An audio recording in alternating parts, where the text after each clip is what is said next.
Assalamualaikum warahmatullahi wabarakatuh.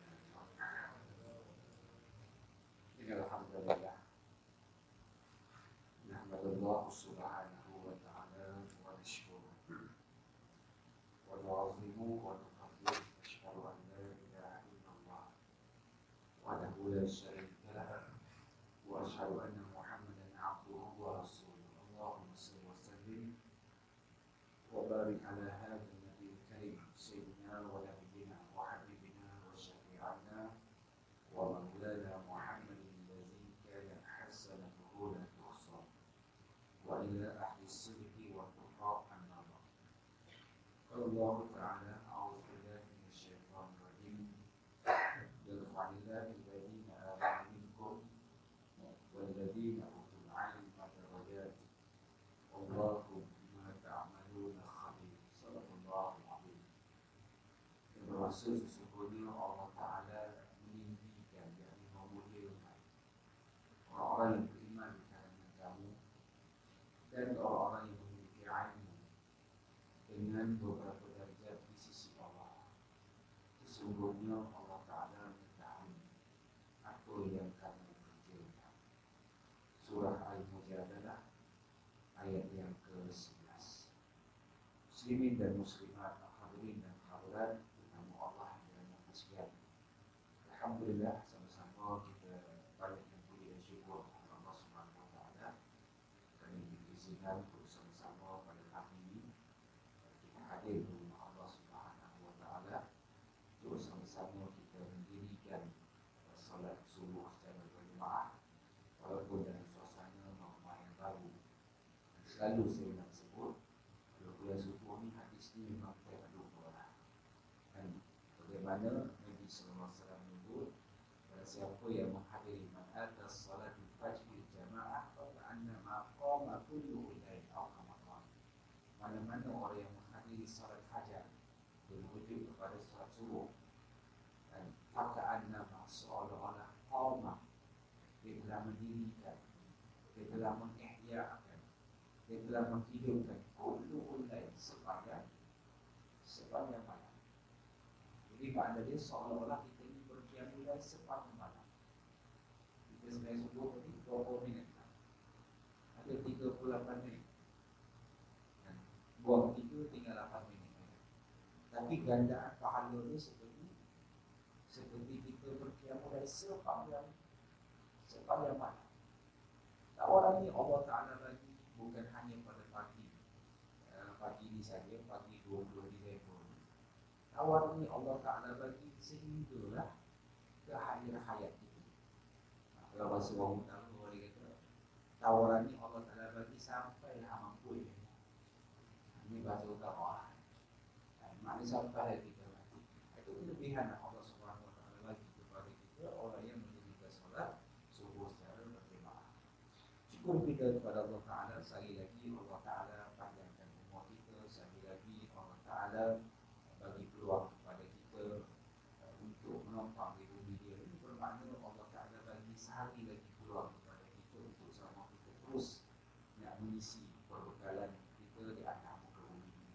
Jadi mudah-mudahan kehadiran kita semua pada pagi ini Allah Ta'ala lihat sebagai amalan yang soleh, insya-Allah. Jadi para hadirin yang dimati sekalian, ini sebenarnya saya ni dah lama dah rindukan ceramah macam ni. Dah daripada bulan 3 bulan belah Lumpur sampai hari ini. Saya duduk Selangor cuma 3 Zoom saja dibuka. 3 Zoom dulu Selangor, belah Sekincang sana, kemudian belah Kuala Langat, Kuala. Yang tu saja yang baru buka. Kebanyakan semua kuliah saya dalam bentuk online. Online ni tengok kamera depannya. Right. Jadi dah hampir lebih kurang bulan 3 itu sampailah sejak ceramah bulan PKPP itu pemulihan lebih kurang sebulan ceramah sebulan pun tak banyak. Lebih kurang dalam seingat saya dalam 12 kuliah. Sampailah yang start saya ceramah malam tadi di Bukit Bintang. Ini yang kedua ceramah saya setelah berapa bulan sekolah kamu lagi. Jadi rasa kekok juga. Sebab tuan-tuan hari-hari dengan ceramah di sini di Provinsi. Jadi walau bagaimanapun, Allah Subhanahu Wa Taala kita mohon pada Allah Subhanahu Wa Taala supaya Subhanahu Wa Taala Maha mengetahui apa yang Allah Taala ujikan kepada kita hari ini berkaitan dengan semua dunia sebut tentang coronavirus ataupun COVID-19. Jadi walau bagaimanapun, saya melihat malam saya pergi antara orang yang jaga SOP ini, orang mesti orang surau cukup jaga SOP. Mana dia kalau kita tengok tempat-tempat lain tak ada. Diarahkan supaya berhuduk daripada rumah, sampaikan air kolah pun dibuang dan bawa sejadah daripada rumah. Ini SOP. Yang tak paling tak jaga SOP ni kena tolong kan. Kalau malam saya pergi, tetapi kena tolong ada buat tinggal. Sungguh ada bawa tak? Sendiri daripada rumah tak bawa tak? Jadi tak jaga SOP dan suruh. Jadi walau bagaimanapun, insyaAllah lah kita sama-sama mohon kepada Allah Subhanahu Wa Taala. Allah Ta'ala yang mengatur perjalanan hidup manusia. Baik, cuma para ulama saya disebutkan para ulama disebut masalah Allah Ta'ala timbulkan sesuatu bala ni kena dua kali dan pada kita orang Islam ini dipanggil ujian. Yang pertama antaranya Allah Ta'ala nak bagi ibtilah ni maksudnya apa? Nak bagi dalam bentuk peringatan kepada manusia. Sebab manusia ni kadang-kadang makin lama makin jauh, makin lama makin jauh. Sejak ada zaman teknologi ni kan makin lama makin jauh. Dulu kalau kita pergi kahwin kita hantar, sekarang tak ada, hantar SMS. InsyaAllah, saya kata InsyaAllah tu macam tak datang. Tapi kalau ada kad ni, kita gaya upaya dia akan datang. Mungkinlah Allah Ta'ala itu ibu tidak nak bagi peringatan. Yang kedua, Allah Ta'ala nak bagi nak kafarah dosa-dosa kita. Mungkin dosa kita ada, Allah Ta'ala nak mengkifarahkan. Pertama sekali dosa-dosa kecil. Kita tak sadar ada dosa-dosa kecil kita. Saya rasa dekat tabu dosa ni biasa. Tuan-tuan biasa naik kapal terbang. Saya naik kapal terbang. Mungkinlah dosa kita ambil sulu kapal terbang, selimut kapal terbang. Mungkin dosa kita dah pokoklah kan Allah Ta'ala yang kifarahkan, nak mengkifarahkan dosa kita. Itu yang kedua kan, para ulama sebulan. Dan yang ketiga mungkin Allah Subhanahu Wa Ta'ala nak meninggikan darjat kita. Makna dia di atas dunia ni dah kena ujian, Allah Ta'ala ringankan darjat pahala tersebut. Di akhirat besok Allah Ta'ala memudahkan. Mudah-mudahan Allah Subhanahu Wa Ta'ala bagi kepada kita kebahagiaan di atas dunia di sebalik pandemik COVID-19. Jadi para hadirin yang mati sekalian, ini sebagai bahan perkongsian ilmu kita bersama pada pagi ini, saya suka untuk berkongsi dengan tuan sepotong hadis kursi yang dikumpulkan oleh Imam Al-Ghazali rahimahullah ta'ala diusi dalam kitab dia Al-Mau'izah di fil ahadis al-kursiyah, himpunan hadis-hadis yang dikumpulkan hadis kursi yang dikumpulkan di Imam Al-Ghazali rahimahullah ta'ala. Hadis ini diriwayatkan daripada Al-Hakim. Status dia hadis kursi.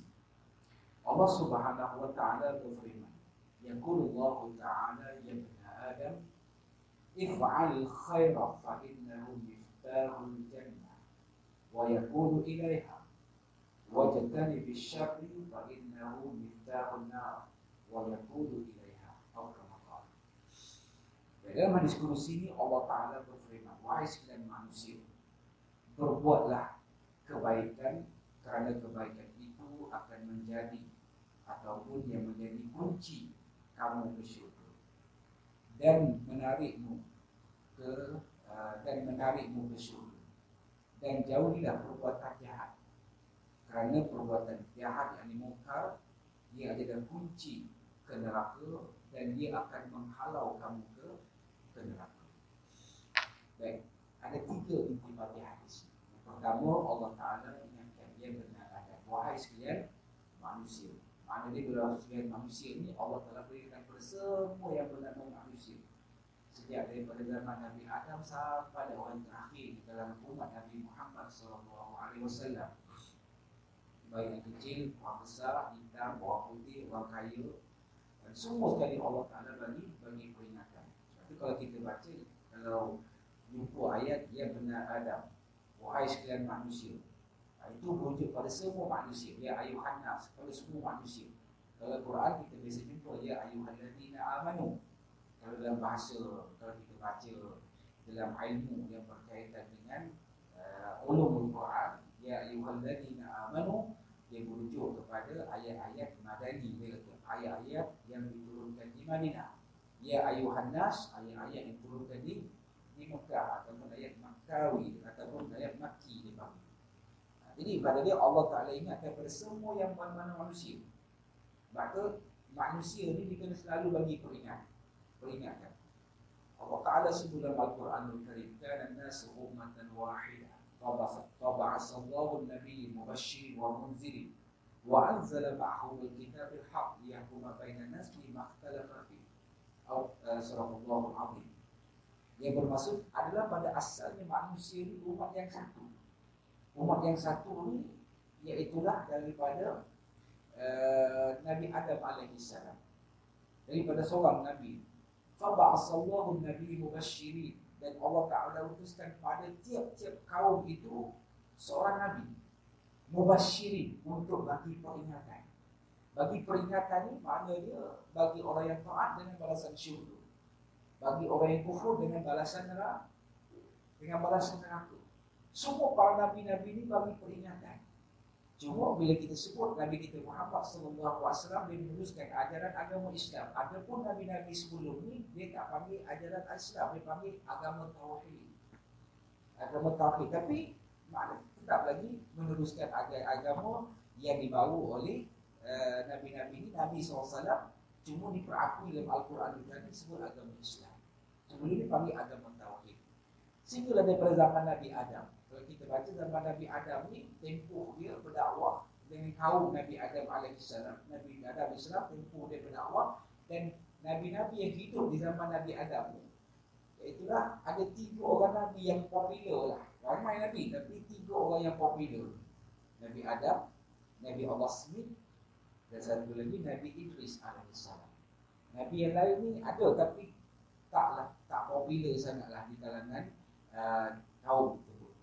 Jadi maknanya Nabi Adam alaihissalam hidup dia umur dia 1000 tahun. Kemudian Nabi Smith sampailah kepada Nabi yang terakhir di kalangan Nabi Adam, bangsa ataupun kaum Nabi Adam, Nabi Idris. Dan setengah riwayat menyebut Nabi Idris alaihissalam sebelum Allah Ta'ala wafatkan, Allah Ta'ala bawa lawatan ke neraka dan bawa lawatan ke syurga.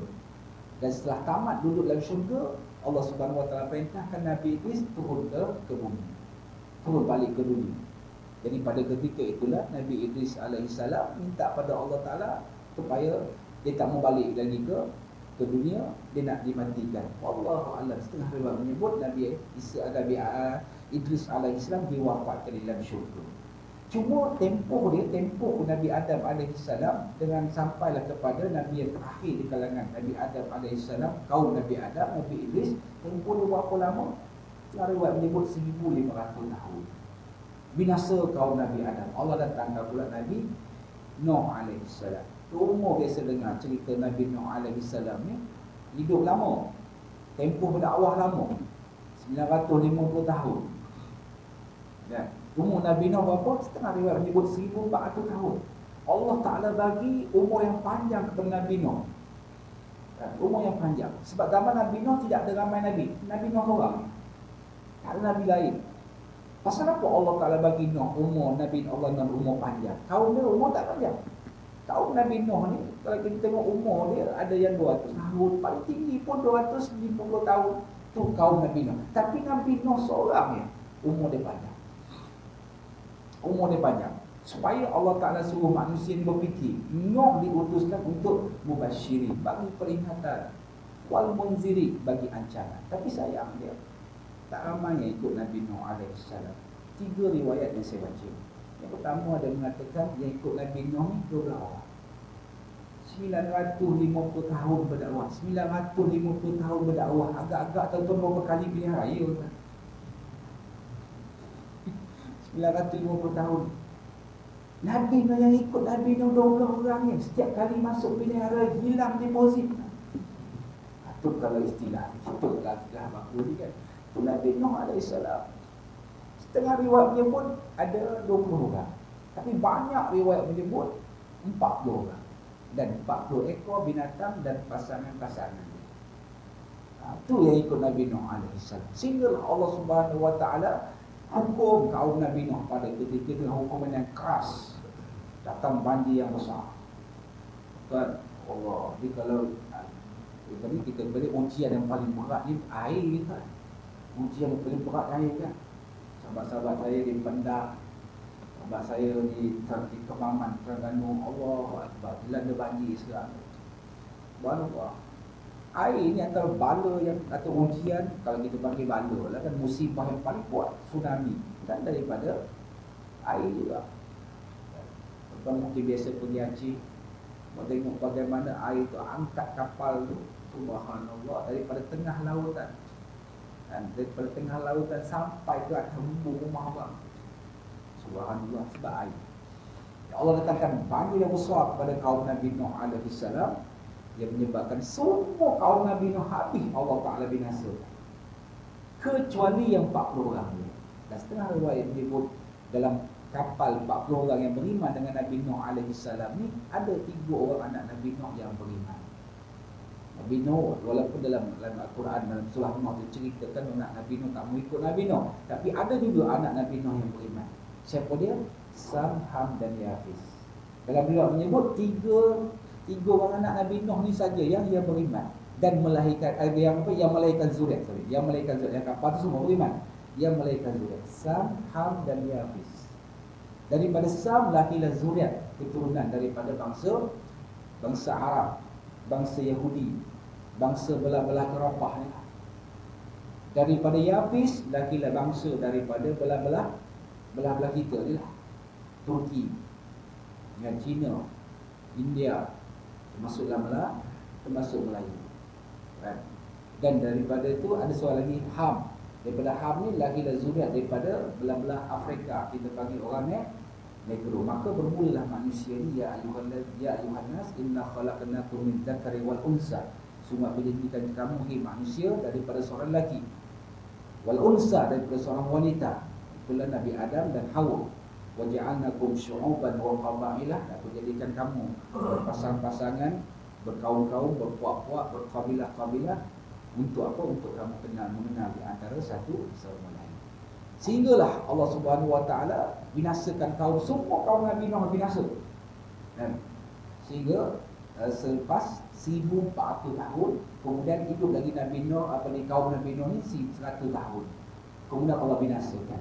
Datang pula Nabi Ibrahim alaihissalam, ajak manusia mubasyirin, bagi peringatan kepada manusia. Oh, dia selalu dia menentang siapa para nabi ni, selalu dia belumnya disebut Al-Quran Al-Malak. Al-Malak ini makna dia pembesar. Kalau bahasa kita panggil Al-Mala'un, serupalah lebih kurang kan? Al-Malak ni pemerintah, selalu dia yang sirah menyebut bagaimana kebanyakan yang menentang agama Allah ni orang-orang yang besar, orang yang berkuasa. Semua kita tahu kan, yang berkuasa ni banyak. Sedangkan Nabi Ibrahim alaihissalam yang pada ketika itu yang banyak menentang Nabi Ibrahim, siapa dia? Namrus kita panggil. Jadi sebelum Nabi Ibrahim tu ada Nabi Hud juga bersama dengan kaum dia, kaum Ad. Sampai hari ini peninggalan masih ada lagi di Jordan tu kan. Dan kaum Ad dibinasakan oleh Allah Ta'ala. Kemudian datang pula Nabi Saleh bersama dengan kaum Samud dia. Jadi nak ceritakan semua manusia ni Allah Ta'ala utuskan bersama dia ada Nabi-Nabi. Dan Nabi Nuh tadi 1500 tahun. Sampailah ke Nabi Hud dan Nabi Saleh pun 1500 tahun setengah riwayat menyebut. Dan dapat Nabi Ibrahim. Nabi Ibrahim sampailah ke Nabi Isa alaihissalam. Jarak dia berapa lama? 1500 tahun juga. Dan hasil pembacaan saya lah 1500 tahun. Sampai Nabi Isa alaihissalam, Nabi Isa alaihissalam diangkat oleh Allah Ta'ala, dan jarak Nabi Isa sehinggalah Allah nak utuskan Nabi kita Muhammad sallallahu alaihi wasallam, jarak dia berapa lama? Ada setengah riwayat menyebut 500 tahun, banyak riwayat menyebut 600 tahun. Nabi Isa dengan Nabi kita Muhammad sallallahu alaihi wasallam, Allah nak lahirkan Nabi Muhammad sallallahu alaihi wasallam 600 tahun. Cuba bayangkan bagaimana manusia ni tak ada diberi peringatan. 600 tahun tak pernah dengar ceramah. Kuliah pun tak ada, tazkirah pun tak ada. Apa jadi manusia ni? Mana manusia ni bila tidak dibagi peringatan? Macam gitulah ini kan. Berapa lama tak dengar ceramah, tak bagi peringatan. Lupa tak? Lupa lah ke? Ya. Macam tuan-tuan lah, bila kali tak akhir tuan-tuan buat semakkan tentang rukun semayang kita. Kalau kita hari-hari kita semayang ni kan, tapi tak pernah semak rukun semayang. Kalau saya tanya ni, feel banyak kan? Ingat rukun semayang ada berapa? Ingat? Ada? Ada 3? 3 ya. Oh, Ustaz suruh melipat lah. Mana Ustaz? Oh, 13 kan? Rukun semayang 3 ya. Rukun qawli, rukun fi'li, rukun qalbi, 3 ya. Yang pecah-pecahan tu ulama-ulama pecahan, tuan-tuan, itu jadi 13 ya. Okey lah tu. Nak ceritakan tentang bagaimana manusia kalau tak dibagi peringatan, dia makin lama makin lupa. Maka sebab tu bila Nabi SAW diutuskan, kita tengok masyarakat pada zaman Nabi SAW diutuskan ni, macam mana masyarakat? Penuh dengan kejahilan. Maka Allah datangkan Nabi kita Muhammad SAW, sehinggalah hari ini Nabi SAW dah tinggalkan kita berapa lama? Kalau ikut perkiraan sekarang ni, hijrah ni 1440 tahun. Itu ikut perkiraan hijrah. Kalau sebelum Nabi berhijrah, tambah lagi 13 tahun. 1442 campur 13. Berapa? Tak ada guru matematik sini. Semua penghafaz Quran di sini. 1442 campur 13. Kalau kita ikut Nabi dilahirkan, campur lagi 40 tahun. Saya kira siap lah. 1496. Kalau ikut track record para Nabi tadi, kalau ikut track record para Nabi ni 1500 Nabi Adam, kemudian Nabi Nuh 1500 tahun, Nabi Hud dengan Nabi Saleh 1500 tahun, Nabi Ibrahim sampai Nabi Isa 1500 tahun, Nabi kita Muhammad SAW dah tinggalkan kita ni. Kalau ikut perkiraan lah, kita apalah, kita ambil perkiraan hijrah lah. Kalau kita perkiraan sebelum hijrah tu tambah lagi 13 tahun. Kalau tambah lagi, kalau Nabi lahir tambah lagi 40 tahun. Dan, jadi makna dia, kalau ikut perkiraan Nabi SAW lahir, bermakna kalau ikut track record tadi 1500 tahun, bermakna depan kita ni ada lagi 4 tahun dan berbagi. 4 tahun lagi Allah nak tamatkan dunia ni. Siap tak siap? 4 tahun lagi. Ustaz biar betul-betul. Kata kalau lepas ni jangan masuk dalam harian kosmo lah. Ustaz Nizam kata lagi 4 tahun lagi kiamat. Sebab kiamat ni dalam ilmu Allah, bukan urusan kita kan. Bahkan kalau berlaku, ditakdirkan berlaku kiamat, dia kata besok laku kiamat, di tangan kamu ada sebiji benih, wajib kamu kena tanam. Itu dalam urusan Allah Subhanahu wa ta'ala. Jadi cuma nak ceritakan tentang bagaimana setiap para nabi ni mubasyirin, bagi peringatan, wal munzirin, dan bagi ancaman. Seluruh para nabi kepada seluruh manusia. Jadi dalam hadis ni sebut, wahai sekalian manusia. Mana dia Allah bagi peringatan pada semua manusia mengikut zaman-zaman. Zaman kita ni Nabi dah tak ada. Siapa yang memberi pewaris dia? Itulah para ulama yang mewariskan ilmu daripada Nabi SAW. Sebab Islam ni dia agama yang hidup. Islam hidup ni dengan ilmu yang Allah Subhanahu wa ta'ala bagi. Ceritalah tentang ibadat yang hidup. Tentang semayang, bab semayang contoh kita. Sampai hari ni kita tak puas lagi belajar bab solat ni, mana hidup. Ibadat puasa macam tu juga. Sampai hari ni ada kesilapan yang kita buat dalam puasa. Ada yang persoalan orang tanya bab puasa ni, makna dia hidup. Ibadat haji ni makna dia ibadat yang hidup. Ibadat haji ni makna dia ada yang permasalahan berlaku. Masa musim haji ni mas, tiap-tiap tahun pengalaman saya daripada 2004 sampailah tahun 2009, 2010 kita tak ada, 2020 tak ada haji ya. Maknanya tiap-tiap tahun ni ada ya persoalan-persoalan yang dimuzakarahkan oleh lembaga tabung haji. Ada yang masalah. Saya ingat satu tahun tu rasa-rasa tahun ni tak adalah permasalahan ibadah haji. Tengok-tengok ada juga tahun tu. Ada seorang yang mendakwa diri dia khunsa. Dah sampai di Mekah dah. Khunsa, dia memiliki 2 alat. Tanya dia kata, dua alat macam mana dia berfungsi? Dia kata, dua-dua berfungsi. Dua-dua berfungsi. Oh, macam mana nak buat? Persoalan dia, kita nak letak dia di mana ni? Dekat kemah di Arafah, di Mina, letak di mana? Kemah lelaki ke kemah perempuan? Bila kita tengok masa dia pergi tawaf, kadang-kadang dia pakai ihram, kadang-kadang dia pakai telekuk. Jadi yang mana satu ni? Betul ke dia khunsa? Berbincang masa tu saya ingat di Mekah. Berbincang dekat Fakulti Jenderia dengan Dr. Zulkifli Al-Bakri sekali menteri lah, pakar rujuk dengan Dr. Ratu Hassan. Macam mana nak buat, dia kata. Persoalan dia macam mana nak buat. Jadi bila cek balik kata, nak buat macam nak dekat kemah lelaki ke kemah perempuan?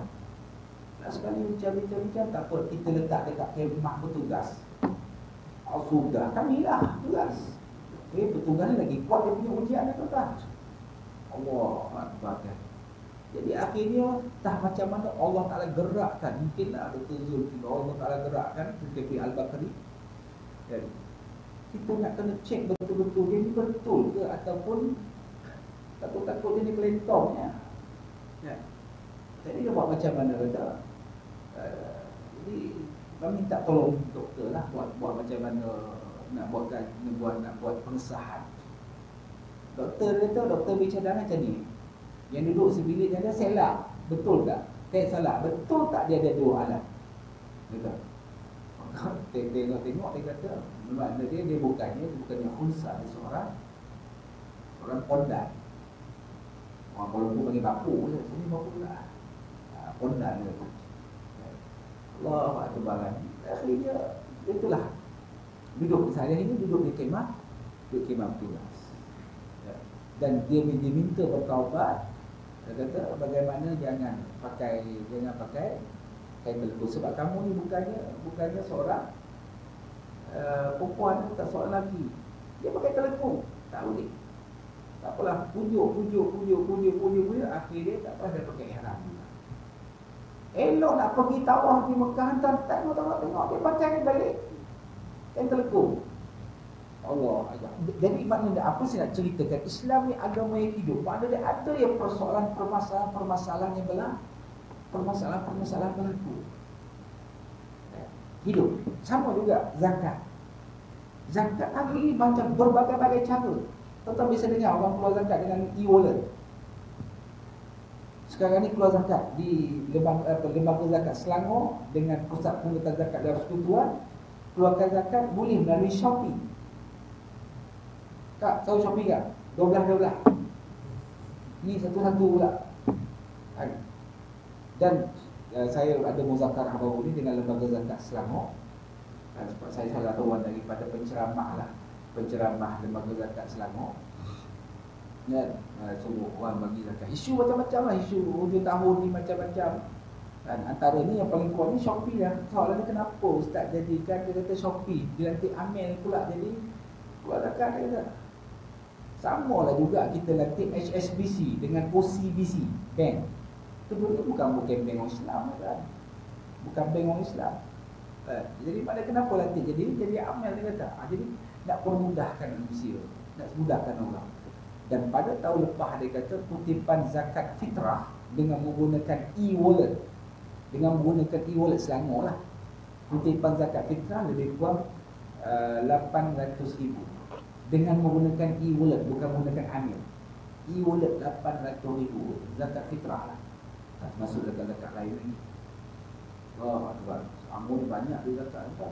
Setahun dia buat collection apa ni, kutip zakat dia lebih kurang 800 juta. Dan dijangkakan 2 juta lebih lah. Dijangka dia kata tahun ni menurun lah sebab ekonomi pun tak bergerak, wang bergerak mungkin kurang. Tapi dia punya kata Tuan Haji Saiful Yazan nama dia, urusan dia, dia dijangkakan, dia kata Kalau pandemik ni tak berlaku, dia akan buat kutipan sehingga lebih kurang dalam 1.3 bilion, bukan million, bilion dia kata nak kutip zakat. Sebab banyak orang Selangor ni kata banyak syarikat-syarikat yang masih lagi tak mengeluarkan zakat. Kan? Sebab dia cerita dia ni seorang engineer petronas. Engineer petronas, lepas tu bekerja dengan ni. Last sekali dia kata dia niaga dia down. Perniagaan dia down tu lah, dia kata, kamu keluar zakat tak? Keluar zakat tak? Dia kata. Dia jumpa seorang masa tu mufti Selangor. Sekarang ni lah Datuk Tangis. Dia kata dia keluar zakat. Dia start keluar zakat. Masa dia down tu dia dah okey balik, dia keluar zakat. Dia start keluar zakat tu lah, dia kata tiap-tiap bulan dia keluar 300. Tiap-tiap bulan dia penambahan. Tiap-tiap bulan ni ada yang penambahan rezeki Allah Subhanahu Wa Taala bagi, yang menyebabkan pada ketika itu dia konsisten. Tiap-tiap bulan dia keluar zakat. Tiap bulan dia keluar zakat pendapatan dia. Sehinggalah dia bagi diri dia akan jadi salah seorang daripada yang nak menguruskan dunia zakat. Dia antara orang lah. Allah Akbar. Sekarang ni dia ada scout yang apa pula, yang bantu secara segera. Dengar dia ni susah, dia kata memang betul-betul terus ada scout dia putus pergi dalam masa 4 jam sampai. Dalam tempoh 4 jam, saya tak sampai 4 jam mereka, dia 24 jam dia bergerak. Tengok orang ni susah, kebakaran cepat sampai. Itu di Selangor lah. Sebab tu Selangor ni salah satu lembaga yang bagi zakat Selangor lah. Nama lembaga zakat Selangor. Lembaga bagi zakat. Allahu Akbar. Tapi ialah orang yang menipu pun ramai juga. Ada seorang hamba Allah ni, dia kata lembaga zakat Selangor tu asnaf lah, kita panggil asnaf tu, dah bagi dah rumah. Lembaga zakat dah bagi rumah, buat rumah dah. Buat rumah, tapi dia viralkan lagi. Sebelah rumah dia tu ada rumah buruk, rumah usang dia tu masih dikekalkan. Dia ambil gambar dekat rumah usang tu, dia viralkan. Viral, orang pun bagilah sumbangan. Sebulan dia dapat collection, dia kata dia hasil daripada gambar tu lebih kurang 70,000 selama 4 bulan. Sampaikan lembaga zakat Selangor pergi dekat rumah dia, tengok dia kata rumah tu masih dikekalkan. Tengok pendapatan dia 70,000. Tengok dia asnaf yang zakat yang dibagi oleh lembaga zakat Selangor. Allah, akhirnya lembaga zakat Selangor untukkan rumah dia. Sebab menipu ramai juga. Dia asnaf, dia menipu ramai juga.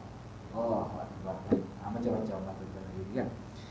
Anak ceritakan itulah bagaimana kebaikan Islam ni agama yang hidup dengan ilmu yang Allah Subhanahu Wa Taala. Cuma dalam hadis yang kita baca ni, Allah Taala berfirman, berbuatlah kebaikan, kerana kebaikan itu akan membuka pintu kamu ke syurga, jalan ke syurga.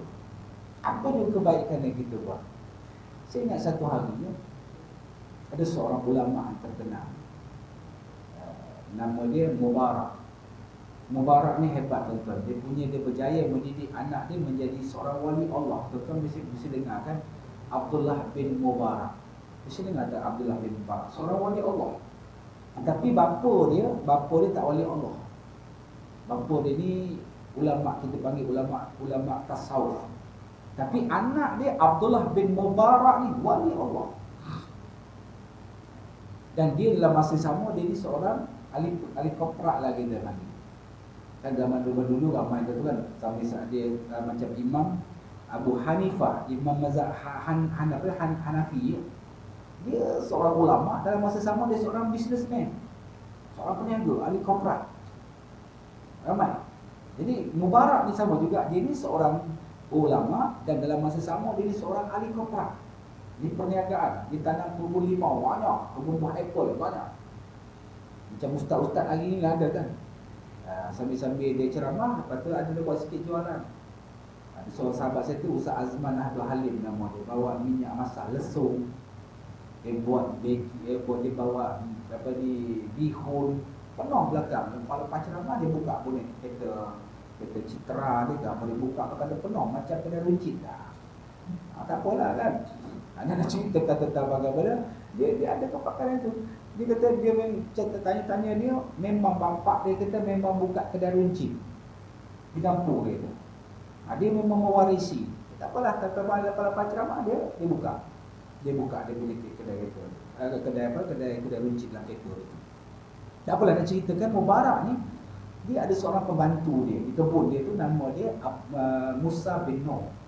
Nak ceritakan kebaikan yang menarik kamu ke syurga. Satu hari dia kata, Musa bin Noh, wahai Mubarak, boleh tak bagi satu saya peringatan? Sebab saya ni sekejap ingat, sekejap lupa. Boleh tak bagi satu nasihat? Boleh tak bagi satu amalan ke, yang amalan tu boleh menarik aku membuat kebaikan dan dia menjadi penyebab aku menjadi penghuni syurga. Jadi pada ketika itu Abdullah Mubarak ni pesan kepada Musa bin Noh, kamu buat 3 amalan ni. 3 amalan ni sebagai amalan kamu, dan 3 amalan ni kamu teruskan hari ini juga. 3 ni sebagai amalan.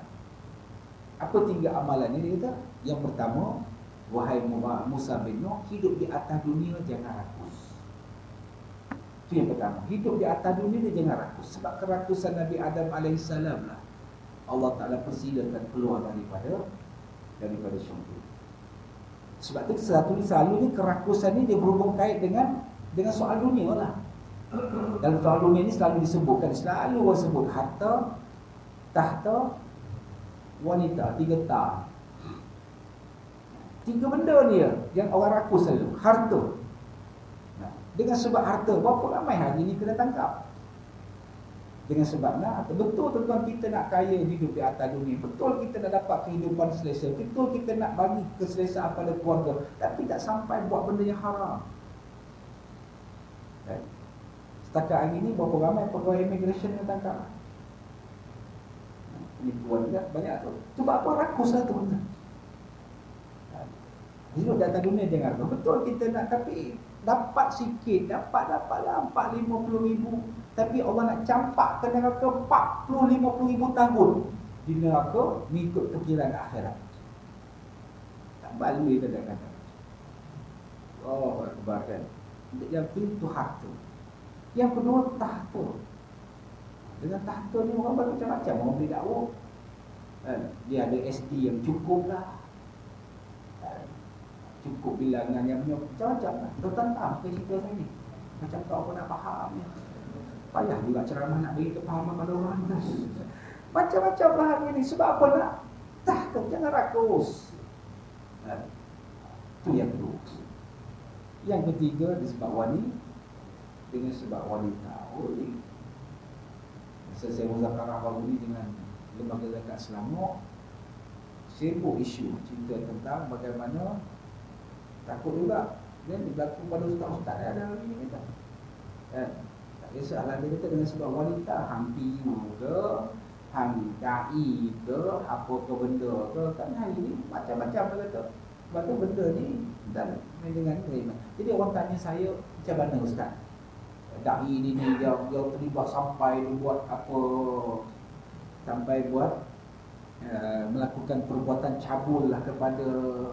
Dia tak takut tu ustaz apa semua. Saya kata jangan. Mana boleh menuduh orang berzina? Alladzina yarmu wal muhsanat summa lam yaqul bi ahli syuhada fajidu kull samanin jaldah. Orang yang menuduh seorang yang mukmin, wanita yang baik berzina tanpa membawa 4 orang saksi, fajidu, maka nak lagi dera dengan 80 kali sebanyak. Kita tidak ada saksi. Dah ustaz, dah orang ni perempuan ni Allah tak tahu. Dia kata mungkin dia buat tu, kita tak tahu macam mana keadaan. Mungkin dia buat rawatan tu orang perempuan dia bagi dia air yang menyebabkan dia hilang ingatan. Kita tak tahu. Kalau nak tuduh tak boleh 4 orang saksi. Kalau tidak, samaninya jadah 80 kali sebanyak. Ustaz macam nyokong dia sedap. Maknanya kita tak tengok. Sebab tuduhan zina ada di Quran. Tuduhan zina tak boleh menuduh zina ni kata. Melainkan kalau 4 orang saksi. Dan 4 orang saksi ni mesti menyaksikan perbuatan tersebut. Dan 4 orang saksi ni pula, saksi itu tidak pernah melakukan dosa-dosa yang besar dan tidak mengekali dosa-dosa yang kecil. Kalau setakat saksi ni sebaik asal hukum 6.45 tak boleh jadi saksi juga. Dan idrakul hudud Nabi syubhat, apa juga ada sikit keraguan kepada permasalahan hudud tu gugur. Mana dia seorang saja contoh dia, tengok dia kata, betul kamu nampak dia berzina? Betul. Kamu nampak macam mana? Saya nampak betul dia berzina. Macam mana? Dia kata, bukankah Tuan Haji masa tu datang naik kereta? Ya, datang naik kereta. Bukankah Tuan Haji naik kereta pakai cermin mata? Ya, pakai cermin mata. Bukankah buka aircon? Dia buka aircon. Lepas tu turun kereta kan berkabus dekat cermin mata. Ya, saya ambil cepat-cepat kain, saya lap dekat, ambil kain cepat-cepat lap tu syubhat. Dia kata, sebab tu orang pakai cermin mata tak boleh jadi saksi zina. Kan? Kalau naik kereta lah, takut-takut keraguan. Betul kamu nampak zina? Betul. Macam mana? Saya nampak di luar atas perut. Tak semesti luar atas perut berzina. Dia mesti nampak seperti dia kata kayu celak tu masuk dalam tempat celak tu, ataupun timur tu masuk dalam tangga. Nampak berapa? 8 mata yang menyaksikan. Kalau 4 orang saja saksi, tapi 7 mata saksi, tak jadi. Seorang tu mata dia cemeng sebelah, contoh dia. Tak boleh. Baru orang tak. Oh, akbar kata, tuan zina. Saya ingat, saya bila sebut zina ni, saya ingat cerita Imam Malik. Saya dengar cerita Imam Malik ya. Imam mazhab Maliki. Imam Malik bin Anas. Kalau Anas bin Malik itu sahabat Nabi. Malik bin Anas. Dia terbalik ya. Anas bin Malik sahabat Nabi, dia biasa jadi mantu Nabi 10 tahun lebih. Malik bin Anas itu pendokoh mazhab Maliki. Kalau Malik no, itu tak berlaku. Itulah. Jadi satu hari bagaimana di Madinah kan, ada seorang perempuan yang didakwa dia ni pelacur. Kalau orang tahu sebut perempuan sundal lah. Kalau bahasa moden kita panggil perempuan GRO. Dia orang dakwa dia pelacur. Satu Madinah bagi tahu dia ni pelacur, tiba-tiba tak ada Allah Taala meninggal dunia. Kemudian seorang wanita pun di Madinah tak mau nak uruskan jenazah dia, sehingga gubernur di Madinah offer tawaran, siapa yang boleh uruskan jenazah ni dibagi ganjaran harta begini-begini lah. Jadi pada ketika itulah bagaimana ada seorang perempuan ni, dia sanggup uruskan. Sambil dia uruskan jenazah tu, dia pukul mayat ni. Perempuan kau tak ada kerja lain, kau berzina. Pasal apa mati ni suruh kami uruskan jenazah kamu. Dia pukul mayat ni. Tiba-tiba tak macam mana bila pukul kali yang ketiga, keempat, tiba-tiba tangan dia melekat dekat mayat. Tangan melekat dekat mayat. Jadi kitab ni tak boleh lepas. Melekat dekat mayat, tak boleh lepas. Contoh, tak boleh lepas. Akhirnya buat macam mana? Dia tak. Kalau macam tu dia kata, panggil seorang ulama. Cek dengan ulama, kamu panggil ulama, macam ni apa dia kata. Kan? Dia kata, kita potong tangan makcik. Potong tangan makcik. Nak potong tangan mayat, mana boleh menyelesaikan mayat. Dia kata, okey, tak apa. Dia kata, ada tak cari orang lain? Ada tak pandangan lain? Ada tak pandangan ulama lain? Panggil ulama lain pula. Ulama lain bagi tahu, dia kata, okey, tak apa. Kita tak payah potong tangan makcik ni. Kita tanam mayat ni dengan makcik-makcik ni. Itu lagi berat. Lagi berat kan? Tanam hidup-hidup. Kan? Okey, tak apa. Last sekali. Barulah jumpa Imam Malik. Sebab tuan-tuan, zaman tu Imam Malik ni, gubernur di Madinah ni, cukup malu dengan Imam Malik ni. Kalau boleh Imam Malik ni last sekali, tak ada cara lah bawa Imam Malik. Kalau yang masalah hukum kecil-kecil ni panggil yang ulama-ulama biasa dah. Imam Malik ni, Allahu Akbar, dia seorang yang cukup warak dan cukup tegas. Ulama-ulama ni, gubernur tu, pemerintah pada ketika takut dengan Imam Malik ni. Jadi pada ketika itulah bagaimana panggil Imam Malik.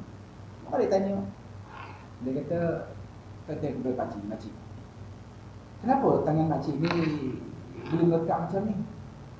Makcik kata apa dekat mayat ni? Kata Imam Malik, Makcik dia kata apa dia? Mesti makcik dia kata apa dia. Sungguh makcik tak kata apa pun. Tapi makcik tu tak cakap bahasa Putus Seribu lah tu dah kan. Dia cakap bahasa Arab lah. Dia kata bila makcik kata kalau makcik tak mengaku, dia kata mesti ada sebab benda dia berlaku. Imam Malik tuan-tuan, Imam Darul Hijrah tiap-tiap malam mimpi di Rasulullah. Tiap-tiap malam mimpi di Rasulullah, mimpi Imam Malik.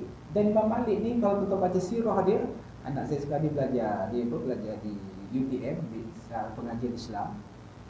Dia cerita tentang bagaimana baca tengok ni dalam kitab disebut dia Imam Malik ni tak pernah buang air besar di bumi Madinah yang menyimpan jasad Rasulullah. Imam Malik tak pernah menaik sebarang kenderaan yang berkuku. Sebab apa? Bila naik kenderaan berkuku ni menghenjak bumi Madinah yang menyebabkan gegaran tu kena kepada dirasai oleh Rasulullah. Itu Imam Malik. Subhanallah. Tak apalah. Akhirnya dia kata, makcik dia mengaku. Masa saya pukul, dia kata, kenapa kamu berzina? Okay, makcik tuduh dia berzina. 4 orang saksi. Tak ada saksi. Kalau tak ada saksi, maka naklah Imam Malik kata, dera dia dengan 80 kali sebatan. Sebatan. 1, 2, 3, 4, 5, 6, 7, 8, 9. Pot, sampai ke 80, tercabut tangan.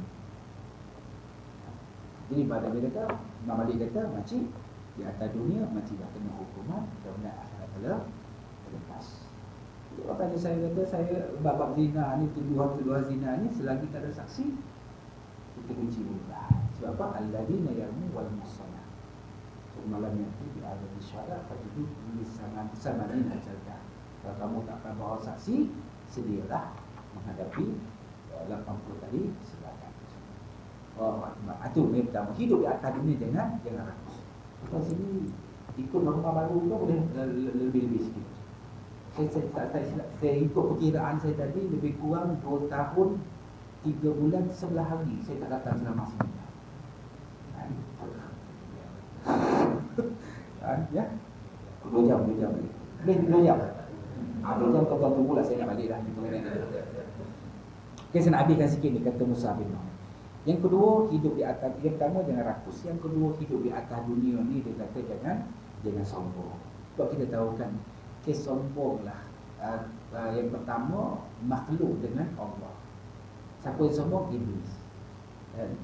Iblis yang sombong ni lah, yang menyebabkan aba wastakbara wa kana minal kafirin.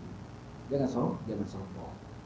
Dan ya Allah, di antara disebut, saya ingat lagi cerita apa ni, Syekh Muhammad Mutawali Asy-Sya'rawi. Tuan-tuan kalau biasa pergi Mekah, tuan-tuan biasa pergi makam Sayyidatina Aisyah, Sayyidatina Khadijah binti Khuwailid, isteri Nabi di Mekah. Dia kalau kita tahu kuburan Ma'la tu, dia tengah-tengah jalan, sebelah kanan belah kiri ni tanah kuburan orang-orang biasalah. Kalau belah kanan ni para ulama-ulama bersama dengan isteri Nabi sallallahu alaihi wasallam. Antaranya sebelah betul dengan isteri Nabi sallallahu alaihi wasallam ni, Khadijah binti Khuwailid, Syekh Muhammad Tawali Sya'rawi. Dia ni seorang ulama yang besar di Mesir, lahir di Mesir. Cerita dengan elakkan sombong macam mana, dia kata satu hari pemerintah Mesir ni bagi dia kurniakan anugerah. Kalau kita panggil, bahasa kita ni panggil tingkat kebesaran lah, dan darjah kebesaran. Dia ni orang alim di Mesir, orang terkenal, alim sungguh. Jadi pada ketika itulah bagaimana bila dia dapat anugerah ni, dapat darjah kebesaran daripada pemerintah. Agak-agak dia ni orang terkenal tuan-tuan, orang terkenal. Agak-agak kalau masuk masa zaman tu paper lah, masuk dalam paper ni besok pagi tu agak-agak muka surat 5 ke muka surat depan, front page ke muka surat 5, mestilah muka surat depan. Jadi muka surat depan ni orang tengok, Allah kebaikan mana Syekh Muhammad Mutawali Sya'rawi dapat anugerah. Takut-takut ada perasaan riak, kibriak ni, sombong ni, dapat anugerah yang besar daripada pemerintah. Jadi akhir lepas daripada anugerah, dia balik ke rumah dia dekat Kairah tu, dekat Masjid Sayyidina Husin. Atau kalau besok di Mesir, Masjid Sayyidina Husin tu, Dia balik ke rumah dia ambil penyapu, dia ambil batang mop, dia pergi cuci tandas Masjid Sayyidina Husain. Anak murid dia tengok, ya Allah. Dia kata, tunggu buat apa ni? Aku sedang menyucikan diri aku. Sebab apa? Aku terima anugerah hari ni, besok nama aku masuk dalam surah khabar, takut-takut aku menjadi orang yang sombong. Subhanallah. Ni ulama besar. Datang masjid cuci tandas. Tuan-tuan, Tuan panggil Ustaz Samsuri saya datang sini, datang dulu, pertama dia datang, dia cuci tandas tuan-tuan. Tuan-tuan agak pelik. Ni dengar Ustaz Samsuri marah saya. Gila, tak payah Ustaz Samsuri lah, pengurusi surau lah cuci tandas. Tuan biasa tengok tak? Tak biasa kan? Tapi tempat saya ada seorang, Masjid Kuab nama, Masjid Hikmah nama, Ustaz Kamarudin. Dia tu Nazir, dia sama dia panggil Nazir, sini panggil pengurusi kan. Nazir masjid, dia cuci tandas. Saya kata, Ustaz dia, betul-betul Ustaz. Allah Ustaz, kita ni sama ya Ustaz. Cuci tandas Ustaz. Itu ngaji tempat tu lah. Ustaz Syarhan, kenal Ustaz Syarhan? Ustaz Datuk Syarhan, sahabat saya lah. Saya panggil dia Ustaz Bomo. Dia buat orang-orang histeria ke, insyaAllah dengan betul tak ilmu dia ajar tu, kadang-kadang jadi juga. Saya tengah ceramah di Masjid Jamek Kaum Baru, tiba-tiba perempuan di belakang datang. Ceramah kalau biasa-biasa yang Masjid Jamek Kaum Baru tu, daripada belakang tu ke depan, aku nak kahwin dengan kau, aku nak kahwin dengan kau. Pula dah, tiba-tiba je. Saya kata, biar betul dia kata. Masa tu ingat Ustaz Syarhan kata, entah baca Bismillah, Masya Allah. Baca berapa kali? Baca sampai dia senyap. Baca Bismillah, Masya Allah. Kalau boleh dia kata tepuk dekat belakang. Tepuk dekat belakang. Dekat betul dalam belikat tu tepuk. Bismillah, Masya Allah. Bismillah, Masya Allah. Bismillah, Masya Allah. Bismillah, Masya Allah. Seperti seorang perempuan tu tepuk. Tak baca Bismillah, Masya Allah. Bismillah. Banyak kali juga. Dekat 24 kali. Pop dia berhenti. Itu ilmu. Tak apalah Ustaz Syarhan ni dia tahu. Satu hari dia orang Kelantan Ustaz Syarhan ni. Jadi satu hari dia balik pukul 3.30 pagi sampai dekat Masjid Pulau Melaka. Tahu Pulau Melaka? Di Masjid Tubuh ni Azim lah. Dia semayang apa semua. Kemudian dia nak rehat sekejap dalam subuh kata. Tiba-tiba dia kata pukul 4 dia dengar dalam tandas ada orang sapu. Pukul 4 pagi. Tuan-tuan Ustaz Syarhan ni tak apalah, dia tak bohong kan. Tuan-tuan pukul 4 pagi orang kita terang, macam mana tak ada? Tak boleh tampungkang lagi tuan-tuan. Dia pergi tengok, dia pergi tengok Tubuh Ni Aziz. Masa tu jadi menteri besar, Tubuh Ni Aziz yang tolong cuci tandas. Dia kata, Ustaz Syarhan kata, Tubuh, gapo lagi ni tu?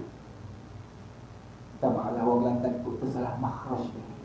Saya wali 9 kata-kata. Gapo lagi ni tak?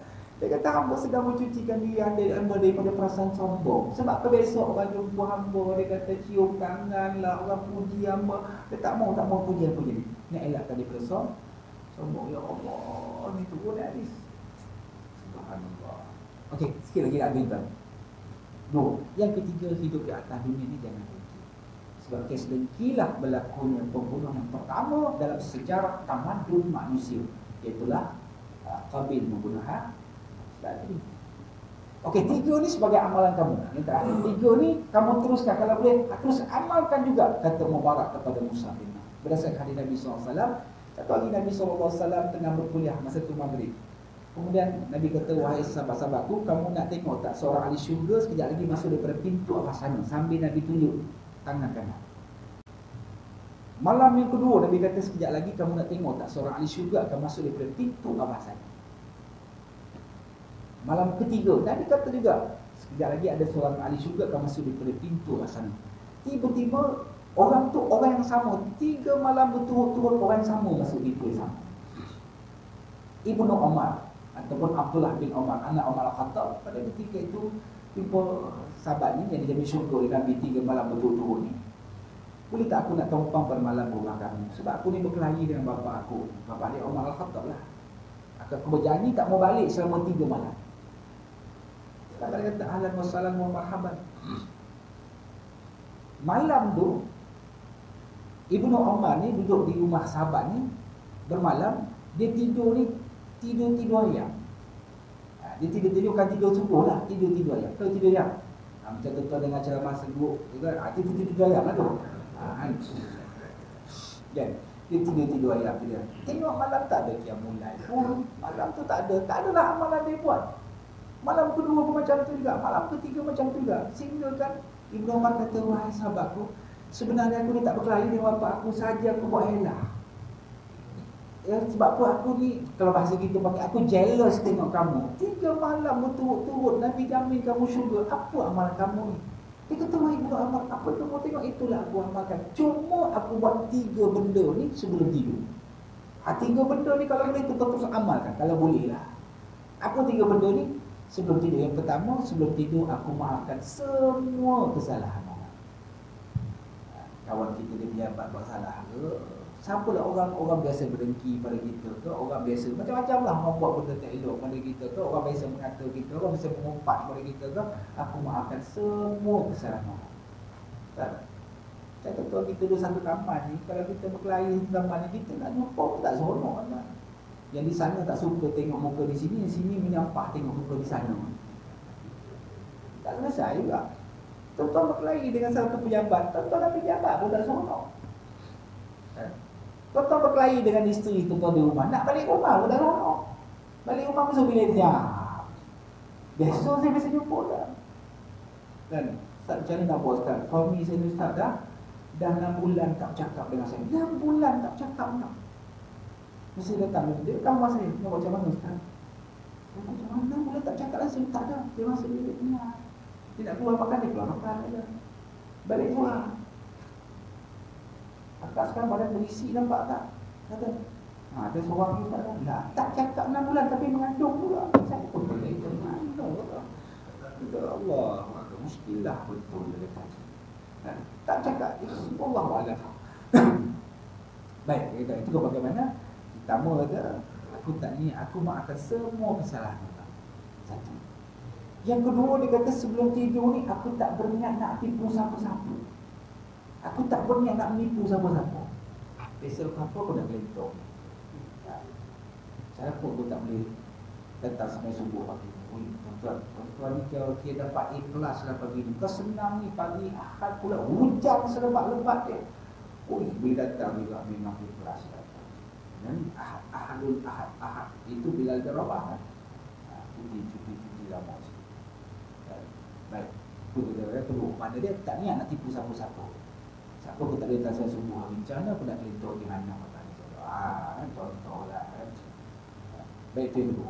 Yang ketiga dia kata, wahai Abdullah bin Mubarak, Abdullah bin Umar, apa ni? Amalan aku ketiga apa dia? Aku sebelum tidur aku tak berniat nak buat dengki kepada siapa-siapa. Tak buat dengki. Lagi kita ni ada dengki kan. Macam lah. Satu hari ke mana saya lupa. Saya rasa pasal sini juga. Bukan kalau kata susu-susu lah ke mana saya ceramah. Seorang pakcik tu bila dengar dengki ustaz. Kita ni kadang-kadang orang Melayu ni tak ubah macam cerita 3 budak hitam.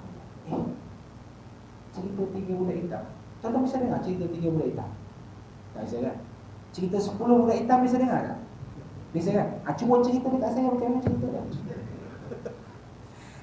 Cerita ni cerita karut lah ustaz ni cerita lah. Macam mana cerita tu baca kita? Cerita 3 budak hitam ni satu hari dia jumpa apa ni ceret yang dalam tu ada anak jin. Ceret apa macam itulah. Aladin, ceret Aladin ni kan. Dalam tu ada anak jin.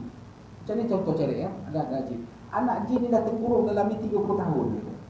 Cerita ni karut lah ni. Tapi boleh buat pengajaran. Macam mana kata? Anak jin ni kata kebetulan ceret ni dijumpa 3 budak hitam. 3 budak hitam ni kata, wahai anak jin ni tahu, wahai 3 budak hitam, kau tolonglah bebaskan aku daripada ceret ni. Kalau kamu bebaskan aku daripada ceret ni, kamu minta apa aku bagi semua. Jin lah nak bagi pula. Betul, aku janji. Okey, dia kata, aku ni lepas kan. Dia cerita dia, tanya budak hitam yang pertama. Wahai anak jin tanya, wahai budak hitam, kamu nak apa? Jadi budak hitam kata, wahai jin, kau putihkan aku. Hitam kau putih. Jin putih. Putih budak hitam yang pertama. Okey, budak hitam yang kedua, kamu nak apa pula?